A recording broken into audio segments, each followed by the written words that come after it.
Guys, One Piece chapter 1001 is out, and of course, when it's out, we know we got to talk about it. I can say with absolute certainty, 1001 was better than chapter 1000. And y'all know how much I love chapter 1000, so just imagine how I feel about One Piece chapter 1001. Where do we start? Okay, what about from them, the reaction to Kaido getting punched or rocked by Luffy? Let's start there. Kaido, in the midst of it, seems like he's contemplating life. Like he's wondering, how the heck did this happen based off of what happened previously? He annihilated Luffy. So for him, he's saying, wait, he actually damaged me? Like Kaido seemed to be really worried based off of what Luffy just did to him. And for a lot of the fans, we were saying, hey, the red rock, it looks a lot different. And for Kaido, it felt a lot different. I was like Kaido. I was shook that he was so shaken up. I knew that it hurt him. Obviously, based on the impact, the reaction, you could tell that it hurt him. But not to this extent. We got to start respecting Luffy more. Just point blank, period. And also, if you're here for the first time, make sure to like the video and subscribe to the channel for more content like this. You may come across a video or two and you don't even realize that you're not subscribed. Subscribe and, turn on post notifications for more content like this. Trust me, we do this damn near every day. We're on the rooftop, obviously, so the reactions to this is crazy. We have kids saying, well, first it was Zoro saying, okay, is that the haki you learned from the old man? Kid seems to be confused or just surprised, saying, what was that haki just now? I can't believe a punch actually damaged Kaido. Killer saying, well, I guess hope is not all lost, which is weird because his captain is right next to him and he's looking at another captain saying, okay, with you, we might have a chance. I know Kid is just like, just you wait, Killer. Fa my ass. And Law's pretty much like, I'm not going to let it slide this time. So at first I was like, what the hell is Law talking about? Then as the chapter progresses, you understand what's really been irking Law. And I talked about this, even though it was jokingly in our last discussion with my guys. And to see it play out in this way, it's like, finally, Law, I'm happy you brought it up because we were worried. We were worried that you had become a straw hat. You were now an honorary straw hat. Law saying no. Law says, no, sir, that is not the case. But before that, we had a panel that I think I need as a full-blown poster behind me. And this is after Kaido got punched. And Kaido uttered some very important words, I think, in regards to betrayal and just overall prestige in the One Piece world. So when the Yonko speak, you respect it and you take it with much more than a grain of salt, because it's a Yonko. They are at the top, the zenith, the apex of the pirate world. So Kaido says this: there are only a handful of people that are able to fight me. And he has Oden, Whitebeard, Roger, Rocks, and Shanks. Now, this led to a lot of conversation in the stream, the live reaction that I did. Channel will be below if you'd like to peep it and check it out. Again, the live reactions are always fun because we had over 2,600 people watching. I think even more than that, watching the reaction, right? But it drummed up a lot of conversation because now people are starting to question, okay, does this mean if you're not acknowledged here, you're not truly at the top of the pirate world? Well, I, at first, reacted in a way that probably was very unflattering because I was losing my mind. However, I gotta say, we gotta take this with a grain of salt, even though it's from a Yonko. Reason being, Garp is saying Kaido's saying these are the only people that can fight him. And I believe him. I believe these are a handful of people that he's interacted with and went up against, and he realized, okay, they can do significant damage to me as well. Like Luffy. So that's what the implication is here. They can damage him the way Luffy can. The problem is there were no Marines. And of course, for some people, there was no Mihawk. I'm not going to get too deep into the Mihawk thing because that just turns into Shanks versus Mihawk. And I made an entire video about that. I don't care which side you pick. It's all about preference. It is what it is. There were no Marines. No Garp. No Sengoku.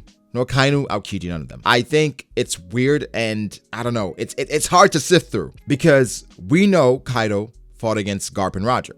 Right? So I would assume he would have seen how devastating Garp can be. But also, Garp and Sengoku were acknowledged by someone that Kaido acknowledged. Gold Roger. He said himself, bring Garp or Sengoku to me. These guys will give me a challenge. So off of that, I can't just take this and say, okay, Shanks over everyone or Shanks over Mihawk. No, these are the people Kaido I think he has interacted with, had maybe, a scuffle or two or three with them. And he realized, you know what, these guys, they're pretty damn powerful.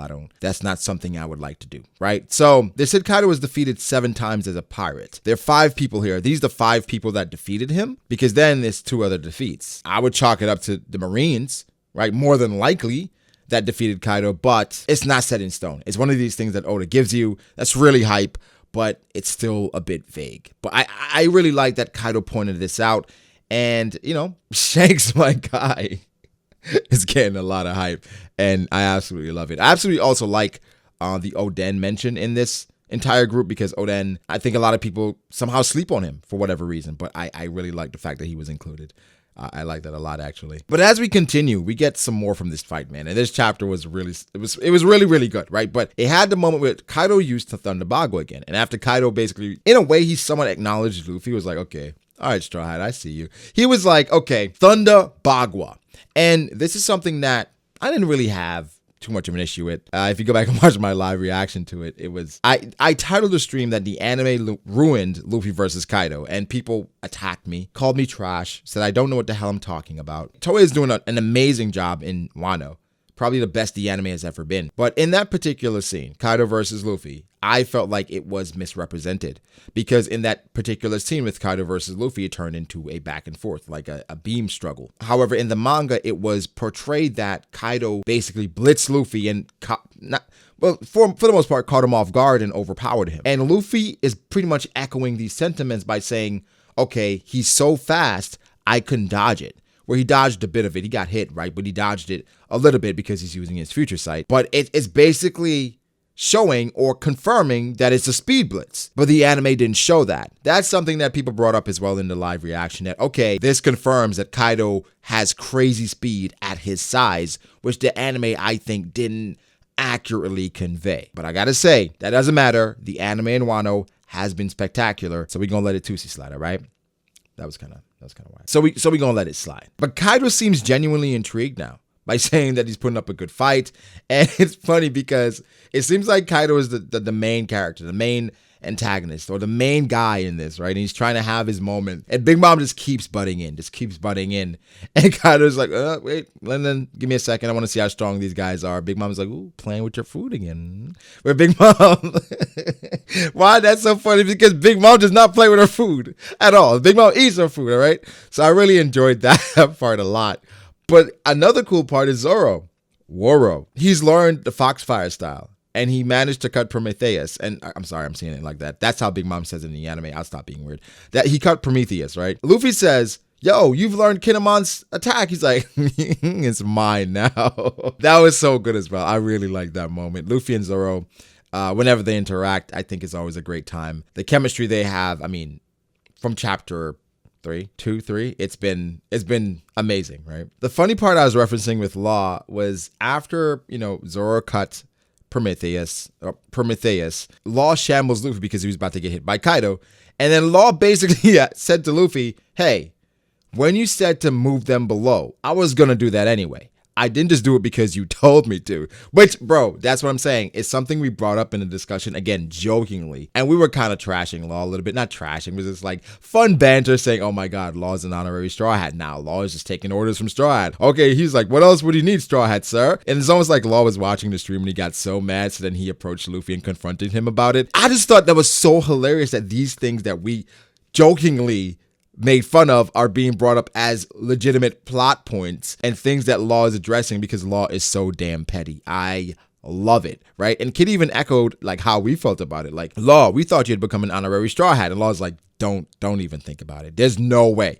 I like the guys, but there's no way. But it had an amazing moment where Big Mom lets go some fireballs, right? But it's like Kid, Luffy, and Law and their rivalry is shining through here, where they essentially play chicken with the fireballs because Luffy basically called them punks and was like, yo, it was saying the first person who touches it is a scrub. It was like playful banter, but it was real rivalry, showing just how much resolve they all have and how they respect each other, but they don't want to lose to each other. And I really like that. I felt like it fit really well because it was funny. It was genuinely funny. And Zoro even saying, yo, what the hell are you guys doing? It's perfect. Perfect peak One Piece, right? The Zoro and Killer stuff was absolutely fantastic as well, because then we had dialogue and things that we discussed ad nauseum in regards to Killer doing better with his and he called them, right, his Punishers. And we were always saying that Killer didn't have his weapons. Killer said, you know, if I had my Punishers, it'd be a completely different story. But Zoro retorted with, no, it'd be the same exact thing. Put on his bandana and he goes at Kaido onigiri. And Killer does his decapitation cut, or rather decapitation claw.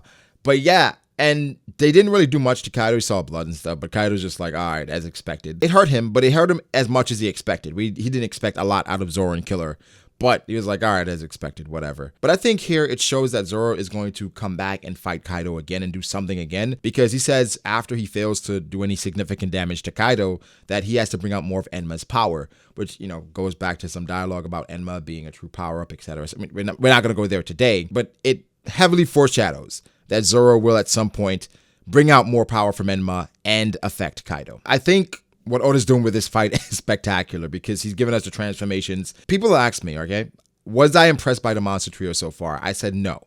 I said this is what I expect from Luffy.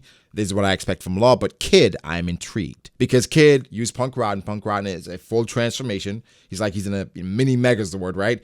And Punk Vice is when he tries to crush you. So for Kid, not having that level of haki, he's saying, okay, I can't hurt you that way. I'm going to use my devil fruit to crush you, which is an interesting perspective. Probably not going to work, but I'm intrigued by Kid because Punk Vice did look pretty cool and the transformation was pretty saucy. But Kaido's starting to acknowledge these kids. He's calling them little monsters where that they're doing things to him, but he realizes there's still a gap. But he's acknowledging them and saying, hey, you know, you're little monsters. That's probably what I should call you. But even then, that's kind of like a backhanded compliment. You're a monster, but you're still little. You're still a little boy, okay? Sit down, little boy. Go ahead. But after the final combination attacks, you had Kaido basically transform back, and then you had that final epic spread in which they're just talking smack to Luffy and the little monsters. And basically Kaido confirmed exactly what things, again, we've been talking about. This battle is significant. Whoever wins this battle is going to have a significant bump or boost in regards to becoming the Pirate King. And I would like to know the reasons behind Big Mom and Kaido becoming Pirate King, but we're going to get more in depth about reasonings and things that could possibly be the case on Sunday once the official translations come up. But I just wanted to bring you guys my reaction / review and discussion of this chapter because this was indeed an amazing one. Like, this was better than chapter 1000. Like, this chapter was, it was great. It was so good. It was so good. But guys, give me your thoughts. How do you feel about the chapter? How did you feel about it? Is it better than chapter 1000? How do you feel about the monster trio and that not monster trio, the auction trio and that entire dynamic? Kaido and him being rocked by Luffy and feeling the damage, and man, Law's banter. That was great. That was so good. But guys, give me your thoughts. Make sure to like the video if you did. Subscribe to the channel for more content like this. Follow me on Twitter at BroggerDH. Follow me on Instagram at BroggerD.H. Thank you to my patrons. I appreciate all you guys so much. Guys, again, like, subscribe, and I'll catch you in the next one. Peace.